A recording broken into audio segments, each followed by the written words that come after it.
Welcome everyone to another episode of Bozzelli's Wine TV, the most interesting wine channel on the internet. Why are we the most interesting wine channel on the internet? Because we consider wine a food.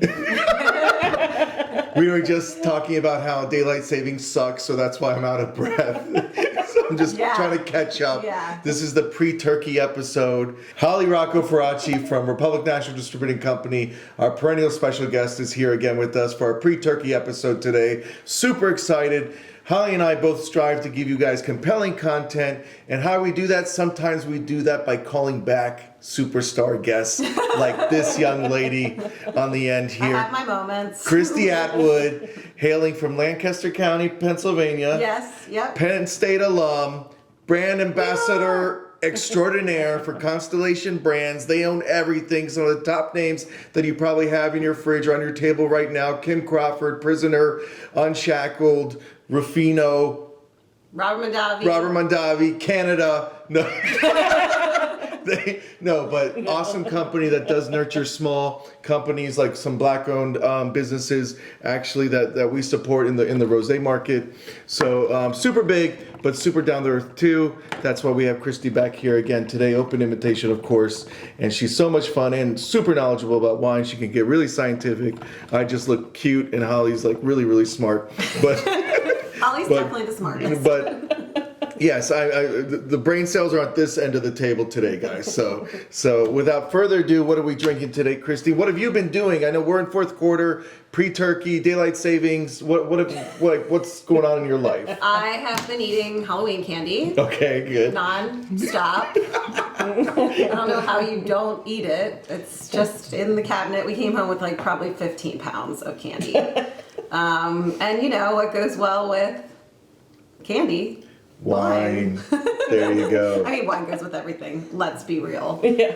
But we're amping up for Thanksgiving, getting excited about it, spending time with the family. And Ruffino, Italian wines in general, are great to feature at your Thanksgiving dinner. Absolutely. Especially the whites, and then a famous Italian wine, Chianti, which is made from Sangiovese, is a wonderful grape to pair with all different kinds of food, and especially like a leaner meat like turkey and some of the other side dishes that lots of people like to make. So no Cali calves on the table today. No Cali. No Cali today. No Cali. Thank you, Krysti. Why did we invite her back? I think you figured out why. Yeah.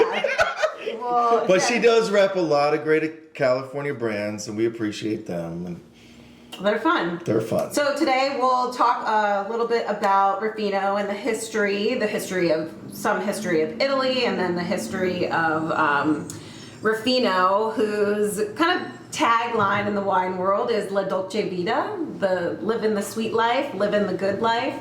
And that really encompasses everything about Ruffino and what they believe in. Wine should be a wonderful experience. It should be with people, and it should make you feel good. I feel like, I don't know if you agree with me, Holly, but Ruffino's like kind of, okay, I don't know if this is definitely not negative, but it's kind of cliche, because growing up Italian, Ruffino was always around. Ruffino was the first. It was the first, but was I the don't first. know the story. I don't know the origin story. I don't know anything. Chianti, they're like patent number one to be the imported. First to be imported into the United States. So hence why they were always around growing up if you were in an Italian household. Yeah. Yeah. Okay. Yeah, and they, Chianti. There's records of wine being made in Italy. I mean, all the way back to like the 12th century. Chianti, maybe about the 13th century. So two brothers started Ruffino in the late 1800s and the 1870s. And they produced very high quality wine. They won their first award 4 vintages later. And then we'll talk a little bit about how they made a name for themselves within some of the royal families of Italy as we get into the reds. But just in the culture of Italy, when, back in the olden days, when we didn't have technology, we didn't have vehicles, we didn't Flip have phones. tractors, we didn't have everybody. Back in the flip phones. Oh, we didn't have flip phones either. Before Oh, this was this, like really yeah, a long way time back in ago. the olden days. Sorry. people farmed, and that's how they survived. That's how they made a living. That's how they, nurtured themselves and their families. And wine was used as a source of calories. So it was when you came in at the end of the day, after a long day working in the fields, you had, your pasta, your vegetables, your bread, and your wine. Oh yeah, Italians and the French. I mean, they would have wine in the military rations during World War I and II. Yeah. I mean, it was a part of their life. Part of their life. Hey, Captain, my glass is half empty. I mean, I would need it, I would too. Bless their hearts. Yeah, support our troops with wine. 100%. Yes. 100%. But Italy's a really interesting wine making country. I mean, obviously, like incredibly older than us in the United States. We can talk all day. About Italy. Well, this is what you wanted. Here's what you asked for. Yes. But Italians are very proud of their culture, right? As they should be. And because of that, they're each of the, 20 kind of regions or states within Italy, they have their own varieties of wine that they make that pair perfectly with their cuisine in the area. So I think there's something like 2,500 different grape varieties, indigenous grape varieties in Italy. And you know a little something about that, don't you? I'm in the process of reading them all, and for each one I mispronounce, I give away a bottle of wine for a penny. Well, you can't give away a bottle in the Commonwealth of Virginia, but I can sell a bottle for a penny. I like that. Yeah, so we're doing that. But we'll give you a shot at this one today. Oh, I'll definitely take a couple shots of that one, of that delicious, the king of all grapes, Brunello. Yeah. But thank you, Krysti, for just like summarizing just how important Italy is to wine. So important. It's kind of reflective in our culture now, having wine at our dinner tables and everything. Italian American Mondavi was very much a part of bringing that about. I mean, with Italians, food and wine culture are so intrinsically linked. I mean, you will not sit down at a table without wine, and they are meant to complement each other. And it's just it really is so much a part of everyday life. And of course, we have Mondavi and folks like that to thank for kind of really bringing that about in our culture. Yep, bringing it over to us. Yeah. So it's definitely an amazing country to visit. I mean, I literally drank and ate my way. Yeah, me too. Definitely tried every single flavor of gelato there is to try, but the pride. Did you see they have Viagra gelato? In Rome, they have. Did not try that one. I didn't try that either. It's probably blue. It is blue. It's bright blue. Funny you mentioned that. So I've heard that's the color. It is. It's bright blue. Funny you mentioned that to Krysti, who's famous for not just being super knowledgeable about wine and being an awesome brand ambassador for Constellation Brands, but she also coined the phrase couch pounder when you find one of those wines where you just you take a sip and then after one or two shows of Dexter you're on your second bottle, but some people prefer to say patio pounder, but Krysti likes to say couch pounder. She's a big Netflix. Speaking of patio pounders, so we've got a couple. Segue there. Yeah. Okay. Interpretation. All right. So we're going to start out with two white wines that are new from Ruffino. And of course, instead of saying that Ruffino is it's old, you know what I mean? It's a classic. It has history. It's authentic. It's not cliche. It's classic. Tradition, and actually that can be very much a good thing. I mean, yeah. It's a good thing, but one thing about Ruffino is they are always looking to innovate and to be better and to make things that are new and current for customers. So, I mean, something like this, it's a beautiful bottle that was inspired by The Birth of Venus, painting by Michelangelo. Oh my gosh, my art history just went out the window. Well, one of the very famous ones. Who painted Venus? John Gotti. It wasn't, but we'll go with that for now. We're going John Gotti for now. But All right. what's great about, so it's called the Acqua Divina's Pinot Grigio, brand new from the Friuli region in the northeast part of Italy. And what's incredible about Pinot Grigio in that region is it sits just south of the Alps and then just north of the Adriatic Sea, which is quite cold being up in the north part. So it's a very cool region that gets a great amount of moisture, and it's very hilly.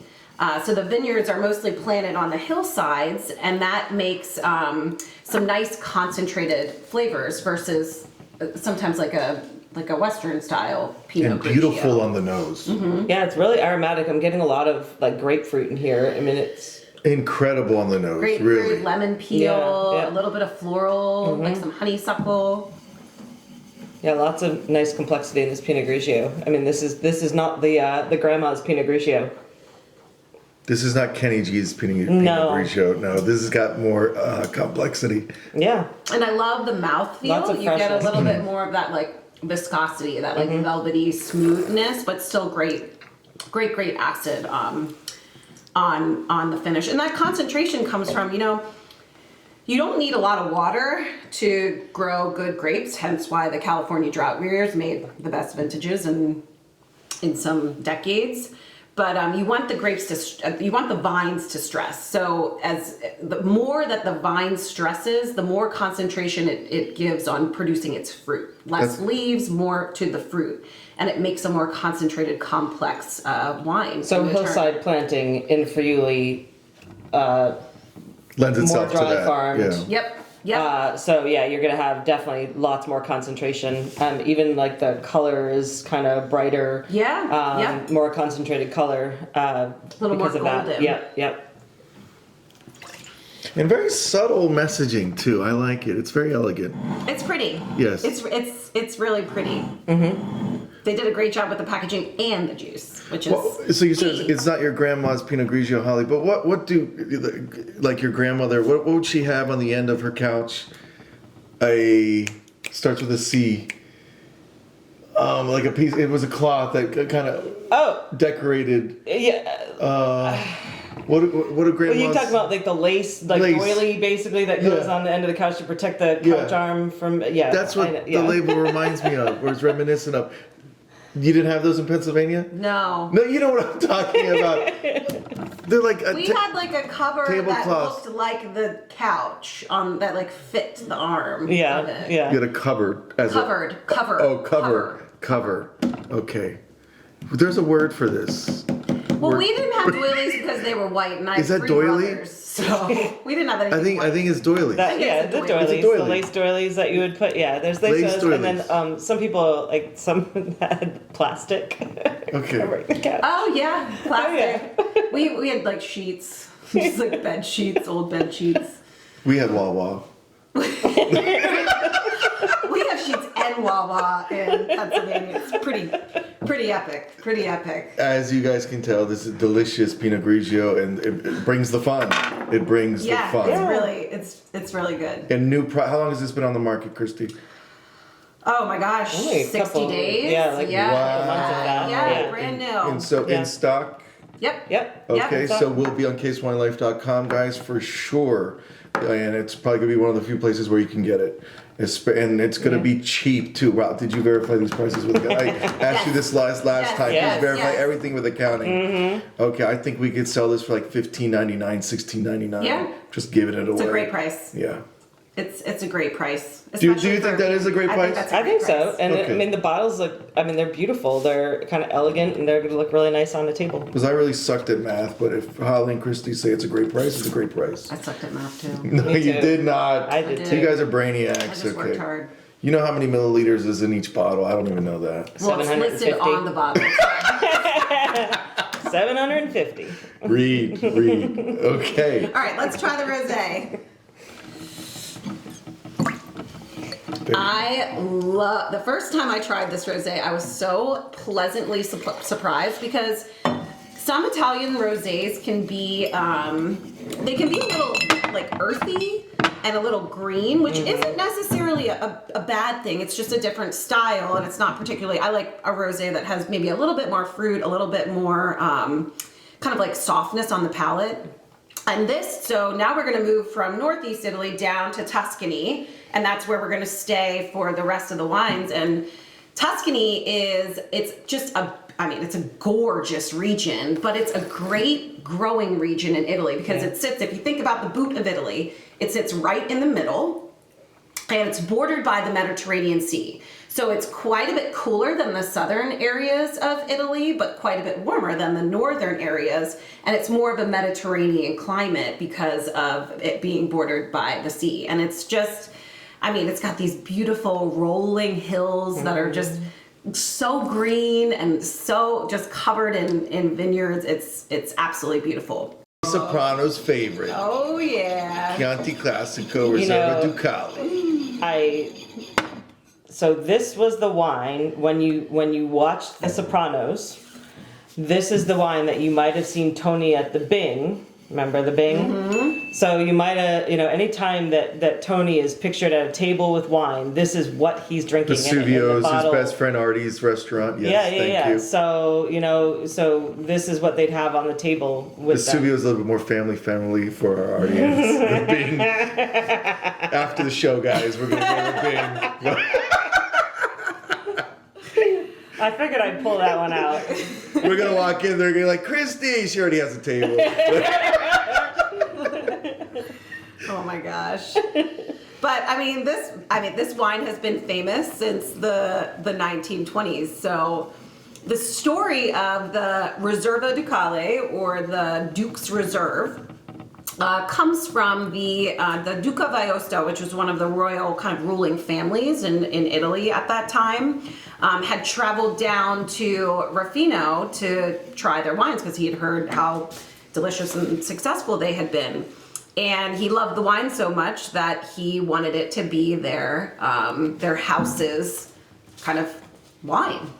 So Ruffino named it the Duke's Reserve, Reserva Ducale, and it became extremely successful because of that. There is an age requirement, though. Am I right? Yeah. So Italy is like most of the European countries, has very strict laws that govern how you can make wine to be in a classification. So it governs yields, it governs varieties, it governs when it can be picked, how much can be picked, like how long it has to be aged, what percentages of different varieties, and how long it can be aged in the bottle, and all kinds of different things. And you'll see the sticker that goes along the top of the bottles from Tuscany and other places in Italy that have like a number to say that they're classified within that. And I can't rattle it off. Do you know the Denominazione di DOCG. We just say DOCG. Just DOCG. It's a lot of syllables. Origin Controllata Garantita. Yeah. A lot of syllables. Just meaning the denomination of origin is controlled and guaranteed. Yeah. But what's interesting about Chianti, so the region within Tuscany, there's Chianti, and then there's Chianti Classico. And that is a region kind of like on the inside, you can kind of think of it as like a layer cake. And it's higher elevation, and it's considered to be the best area and the best vineyards for Chianti. And that's the difference between Chianti and Chianti Classico. And there's a wonderful story. So on the back of every Chianti Classico label, you'll see a black rooster. And that's not because it pairs well with chicken, but Chianti pairs well with Let's get some everything, KFC. in my opinion. But so Popeyes. the story goes, just not from the one in DC. Not from the one in DC. Chick-fil-A.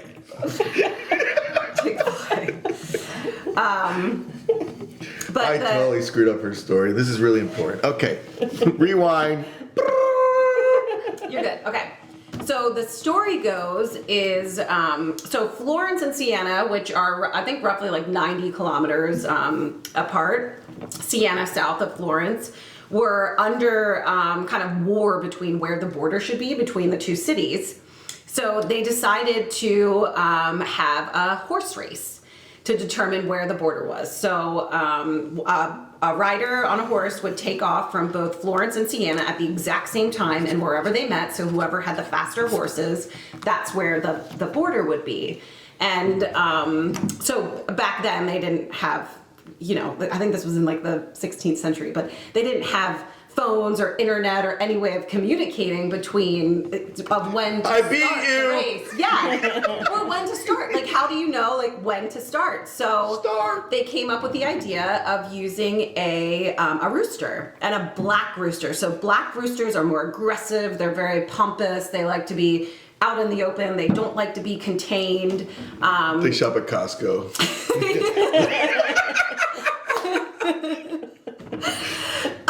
So Florence, so Siena, is very well known for their horses and their horse races that they had done. So Florence faster kind of like horses, their reputation for faster horses. Faster the horses, Florentines much were very better. concerned. Yes, and they realized, okay, well, it's not like we're going to make a better horse in time for this race, so we need to become a little creative.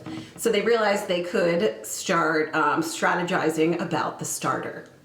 So what they did on I think it was the first Sunday in September that the race took place, they put the black rooster in a cage with like a blanket over it. So it was like super contained and, getting really angry. And even though, they crow at the same time every single day, this rooster was like really freaking pissed off. So they took the cover off and let it out of the cage, and it's like, so the horse from Florence starts taking off way before the horse at Siena. The sun had risen, and they met, the horses met just 5 miles outside of Siena, the Siena border. And that's where the border was for years, but now it's kind of like somewhere halfway between. Right in the middle of Chianti Classico, basically. Right in the middle. But then, so when... Rooster wine. This is the rooster wine. I call it story, the Tony Soprano wine. Is now the rooster wine. It's the Duke's wine. It has a lot of, It's got a lot of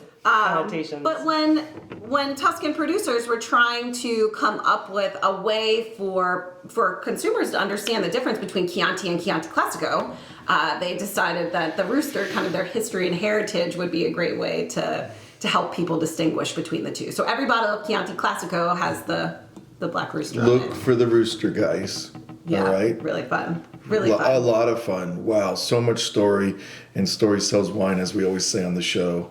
Wow. And I just thought this was just Tony Soprano's. We've got the scene here with Chianti. the Duke right there on the label. So. And there's Bada Bing in the background.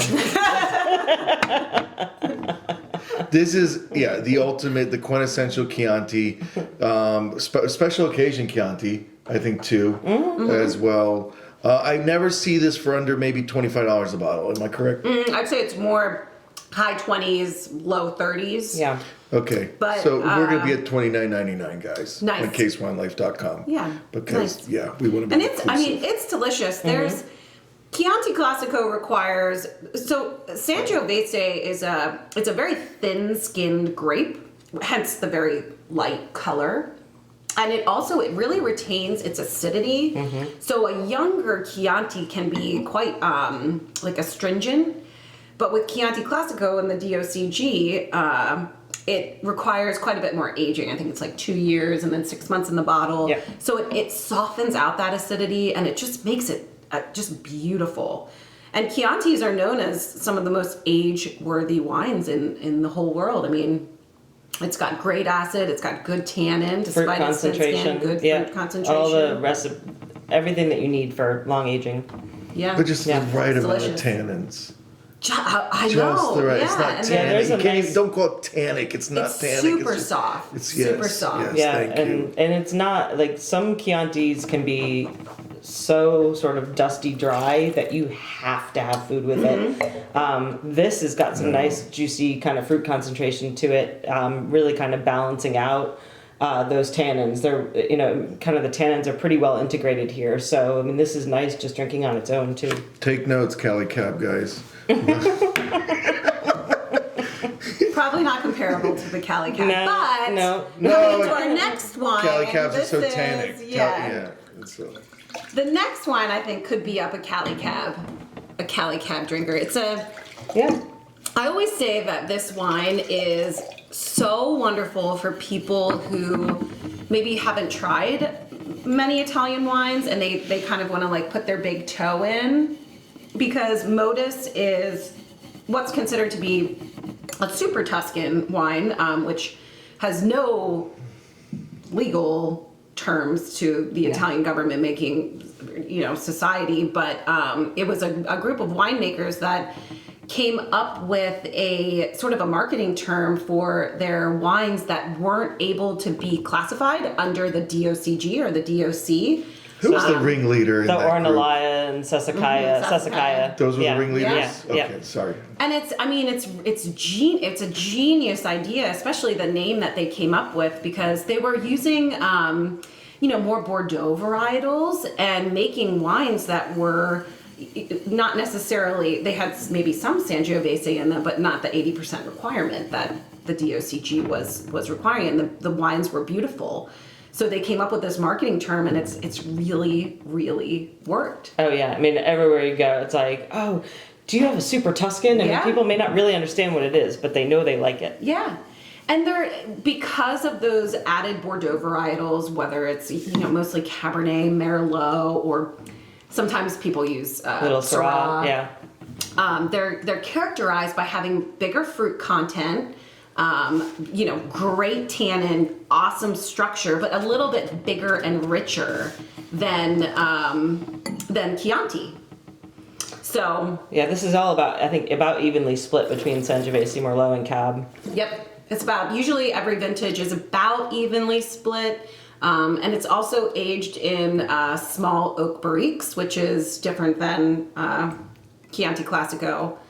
And Modus, so the name of the wine is Modus, forgot to mention that. Oh yeah, Latin Modus for method. means, method in Latin, and it's all about what Mama Natura gives us to make wine. So the sun, the Mother Nature. soil, the air, water, and it's all kind of listed around here. So it's kind of all about the method of making a good wine. Well, and you're holding a half bottle right now, and so cute. I know, very cute. It's like the baby wine. Portion control. So there are a number of benefits to half bottles. So we just wanted to kind of quickly touch on that today. Like you said, portion control. I mean, so some of us get home and it's like, okay, maybe I just want a glass or two and really don't want to drink a whole bottle.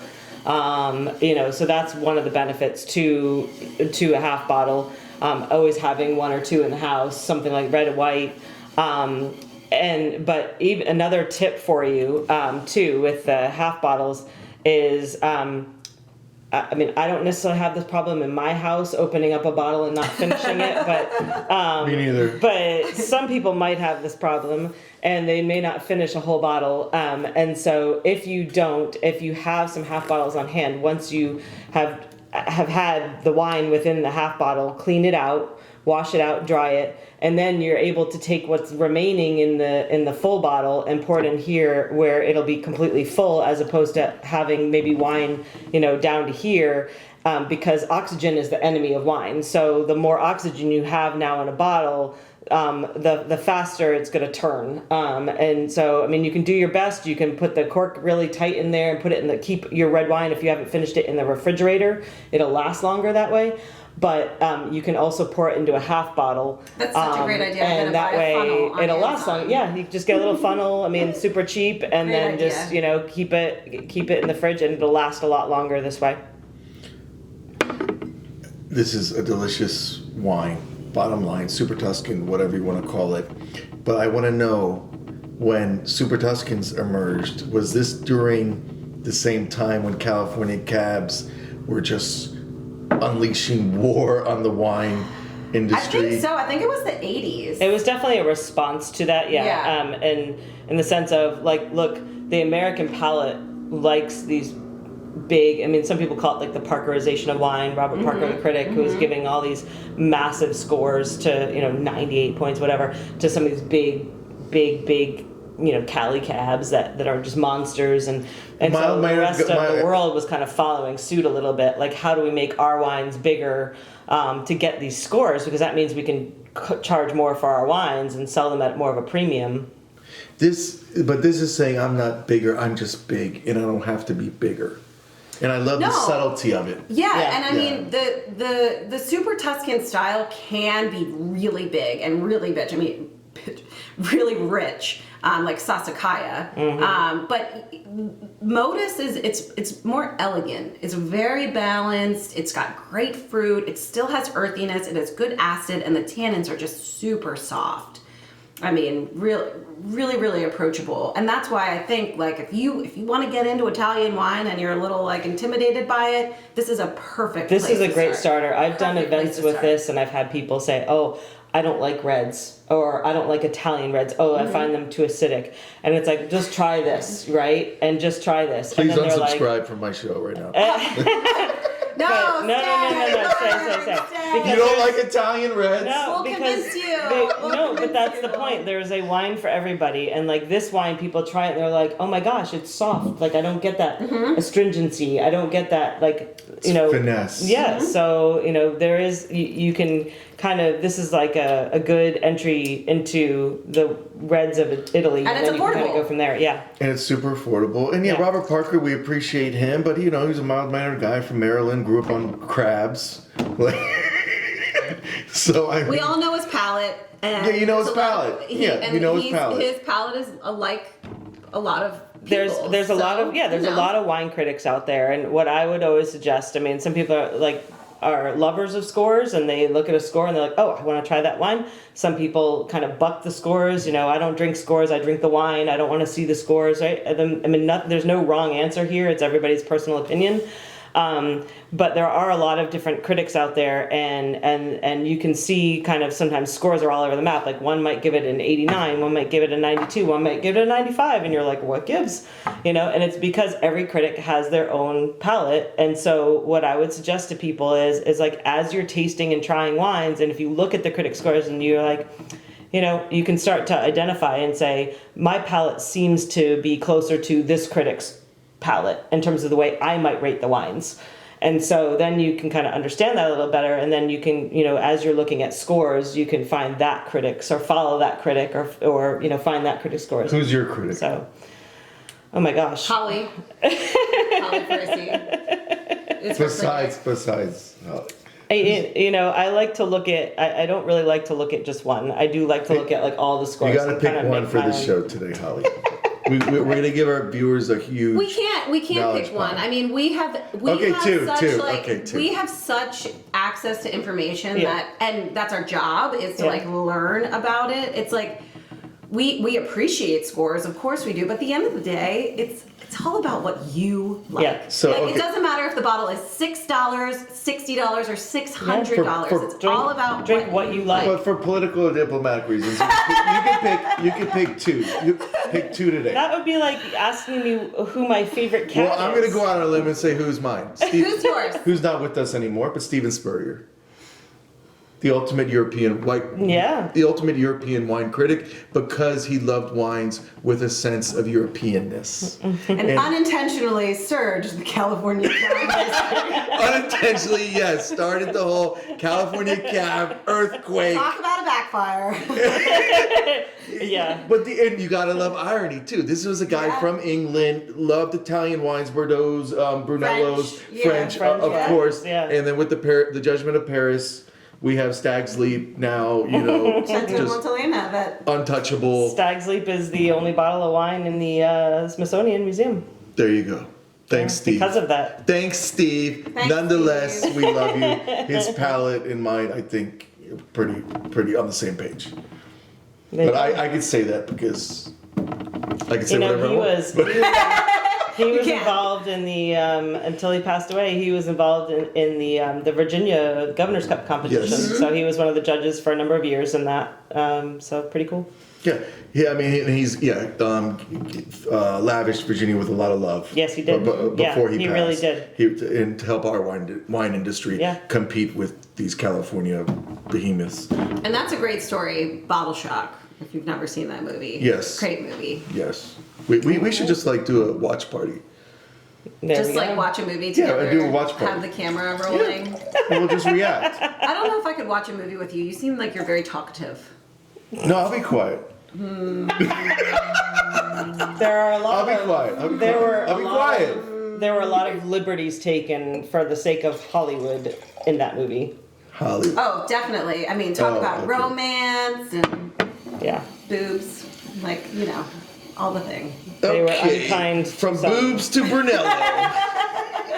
What could be better? We are drinking probably the king of grapes, Brunello. You have the floor, Krysti. Nope, this is it. I'm gonna see if I can get a bottle of wine for a penny. Penelope. Multicino. Very good. I lose. You're not gonna get this wine for a penny. Good job. No. Select wine for a penny. Holly knows which ones too. Yes. Vista Yeah. Point, guys. That's the point. This one you're gonna be paying $75, and that's cheap. Yeah, And that's cheap. That's, And that's it's a inexpensive really enough. great value for Brunello. It is, actually. No, just say that's a bargain basement It's- price. it's a That's like a bargain. Filene's basement price. And right this Grappone Mazzi, which is a tiny little property that Ruffino owns. So they have 7 different estates in Tuscany. Wow. And they're Rich. so beautiful. And I mean, they're rich. But Except their signs on their bathroom doors are little stick figures on stickies. It's pretty funny. It's like, for all the money you have, really, this is what you came up with. it's is, endearing. Like It's endearing. little stick endearing. figures on stickies. It's history. They can put a sign on there. In this $50 million tasting room. Yeah, yeah. But this estate in Montalcino is, I mean, tiny, and there's an old estate on the property that, like, part of it doesn't even have windows. I mean, it's just, it's hundreds of years old, and it actually sits right next to Biondi Santi. Yeah. So Borders there, which, you know, Father Brunello, his wines go for, I don't know, A lot. 5 times that. It's like Pepsi and Coke boarding each other. But Brunello, so Montalcino is amazing. I mean, if you go there, all the estates sit on the top of a hill, and the slopes are just incredibly steep. So everything has to be hand harvested. It's a beautiful place to grow grapes because the vines really stress. That's your favorite? I just drew a heart. heart and a smiley face? On the fact sheet. Yeah. Unbelievable wine. Very scientific. It's very Unbelievable. scientific. Just unbelievable. So Brunello I just want is to take off my jacket and just kill- take off your jacket.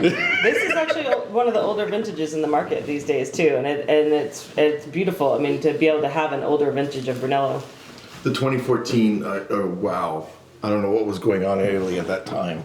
Was there a drought or something? Or In It was 14, cool and 14 was a little cooler, Yeah. and I think actually 15 and 16 for Brunello are kind of like the best pinnacle. right Yeah, now. yeah. I mean, this wine takes 5 years to make, so I think the 16 is the current Yes, vintage. it is. so, So that's what I said. Like, this is a couple years older than what's current in the market, which is nice to have a little bottle age on a Brunello. stock is super limited of the 2014. Very. How are we doing on the 2015, 2016? Well, don't have it probably. yet. So Ruffino makes like 200 cases of this. I mean, it's tiny. The estate. I think That's the estate's limited like production, 20 guys. So this 20 or is something. that's limited production. Yeah. So we usually get about just a little amount. You know what I mean? A small amount of it, but it's definitely a fun one, and this is one of those like age-worthy wines that can go. I mean, right up against like the Nebbiolos of the world. Yeah, and yes, this was a cooler vintage, and so some people might kind of steer clear of the 14s and definitely kind of want to hit the 15s and 16s. However, from an age-worthy perspective, because it was cooler, the 14s will probably age longer than the 15s and the 16s. I mean, this That's is just tasting my kind of thought on that, beautifully. but It's tasting yeah, it beautifully. is really. So I'm right now. You guys can't tell, but I'm giving the death stare to our inventory manager. We need all of this. I need you to say all of it, Mike. And All of it? we need all of this. All of it, Mike? All of it. And then you give me the Don't death. yell at her. then you give me the death stare. Then you give me the death stare. The cat was like, "You're disturbing." No, if you give me the death stare, She then I just don't looked get over, put she's into like, the Me Too "Excuse movement. me." It's just funny, you know. Yeah. Mike, we all know who's in charge. Yes, yes. Women are women are the best managers. I will say that. My sister's co-owners of my business with my sister. The only reason why I can She's drink a wine. boss, She is a Mina. boss. The only reason I can Cheers drink. to Mina. Cheers to Mina. Salute. The only reason why I get to drink wine at 11 a.m. on a Wednesday is because Mina. Oh no, it's Tuesday. Thank you. There you go. It's because of it. Women are just more detail oriented and they're the best bosses. And Pinar record. Keep going. You can keep going. I can keep going. Okay, but I don't know. I know Constellation Brands does a lot for female empowerment. So does 100%. RNDC. Yeah. Does a lot for female Yeah, empowerment. absolutely. Yeah. And so that's amazing. And so does Bozzelli's. I mean, all our team managers are females because men just are men. Yeah, let's see. That might be helpful. Motivation. Yeah, motivation. That's how I get my husband to do things. There you go, motivation. But you need no motivation to reach for this Brunello. If you see it on the shelf anywhere, you're definitely going to see it on casewinelife.com for sure.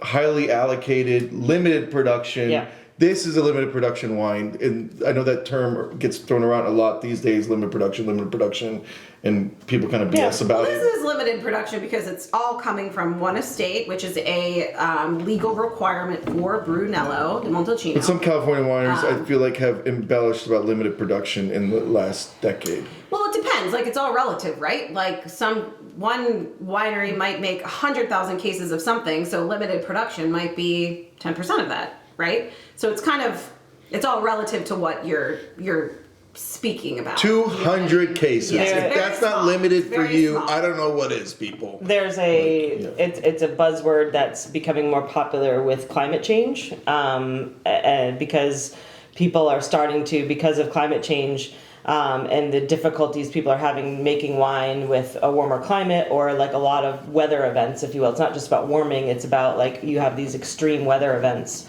And so with that comes an effort to really focus in on the land and what people are making and making it well, because you can't sort of, it's plots. It's like, how can you, sort of avoid some of these mass weather events or how do you still make good wine when you're going to get hit by hail or lots of rain or cool or whatever it is. And so people are really focusing in on small plot production and and that kind of thing, limited production types of wines that really showcase where the wine is from, and so all over the world. And so it's really it's becoming more of a buzzword, limited production these days. Allocated, yeah, for allocated things yeah. like that. Because Yeah. I mean, and part of it too is not just them trying to do it. It's because when your crop, all but a very small percentage of it gets decimated by a weather event,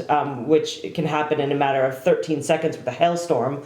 It's devastating. Yeah, the fires. I mean, it's just devastating. And so that's all they have left. I mean, what they have left is very good quality. And so it really, so there's a lot of things that are happening right now because of climate change and why you are hearing a lot of that limited production kind of word. I'm just regurgitating what I hear, Holly. Yeah, no, Thank you. but it's Thank you. that's why you're hearing it more. But I do hear about Sandy and you mentioned Sandy, but this has got to be the number one Brunello in America. It is definitely not. I mean, it's not something that we really concentrate on, right? It's like a special thing that we bring out for special people or special events with the right kind of audience. Yeah. It's just so delicious. It's so delicious. And at this little bit of age, I mean, so Brunello will turn from having really high acidity and cranberry fruit to a little bit more of those raisiny fruits, which it's starting to showcase, kind of get there, and it's really beautiful. And, is there any truth to the better the quality, the less of a hangover? Because I feel like if I have one or two bottles of no hangover, it's so good. I mean, hangovers are going to come from alcohol and sugar. Dehydration, I mean, yeah. dehydration basically. So Well, the sugar, I guess the sugar content here is just. None. I mean, most wines, like none of these wines have, we call it residual sugar. So it's sugar left over after fermentation. And the way fermentation works is the yeast eats all the sugar and produces alcohol. So there's certain sweet Told wines. you she's a scientist. I told you. Where they stop, I am not a scientist, but where they stop fermentation early to leave a little bit of sugar. Or a wine can be, the juice can be so ripe and the sugar levels are so high that the yeast can't gobble up all the sugar. So you're left with a little bit of sugar at the end. But most wines are fermented to dryness. Most wines. And I think a dry wine is considered like under 3 grams per liter. yeah, which is like, I mean, and under 3 or 4 grams per liter. But a lot of these will have like 0.1 residual Yeah, they sugar. have I mean, these are none. like there's nothing. You know, they're what we would call like bone dry. I think when you drink a $90 bottle of wine, you're drinking it differently than, or what did you say? I mean, yeah, it's 90 now. Whatever I said earlier, I'll honor that price. But it's a 90. No, whatever. But when It's you 90 now. drink a $90 bottle of wine, you drink it differently than a $15 or $16.99 bottle of wine, right? You drink it slower, you savor it. Maybe you're drinking it with someone. I mean, to me, a hangover comes from you drink too much, Yeah. too fast, Yeah. with not enough water. Yeah. You know, and it's honest, like, obviously people have different reactions to different things, like, of course, and if there's something that gives you, I mean, mine is, I love like beer, wine, and liquor, all the things, but I know when I drink like heavy beers, Liquor. That's a lot of alcohol, beer, wine, and liquor. they don't discriminate, I drink them all, I love them all. Seltzers. But No seltzers, I'm not a seltzer person, I can't get on that craze, man, I wish I could, 70 calories. have you tried High Noon, Great. though?